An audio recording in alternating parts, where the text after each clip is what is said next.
આદમી party આંદોલનમાંથી જન્મેલી party છે।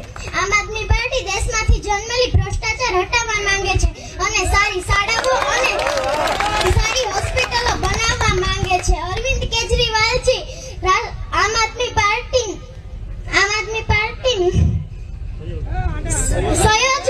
રાષ્ટ્રીય સંયોજક છે। અરવિંદ કેજરીવાલજી ખૂબ જ ભણેલા ગણેલા અને ઈમાનદાર નેતા છે।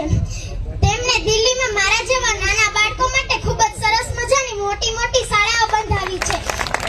તે શાળામાં રમતગમતના મોટા મેદાનો, જમવા માટે ભોજનાલય, સ્વિમિંગ પુલ, મોટી કમ્પ્યુટર લેબ વગેરે બધી જ સારી વસ્તુઓ છે।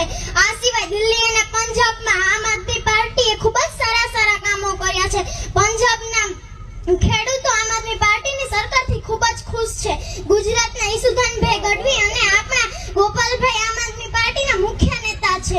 ગોપાલભાઈ પણ ખૂબ જ ભણેલા ગણેલા અને સ્માર્ટ નેતા છે। ગોપાલભાઈ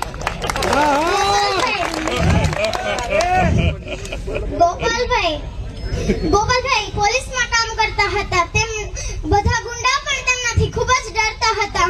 ગોપાલભાઈ આજે ભાજપના નેતાઓ પણ ગોપાલભાઈથી ખૂબ જ ડરે છે।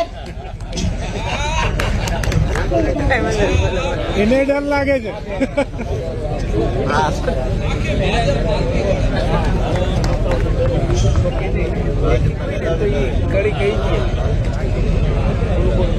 ગોપાલભાઈ આપણા વિસાવદરના વિકાસ માટે ખૂબ જ મહેનત કરી રહ્યા છે।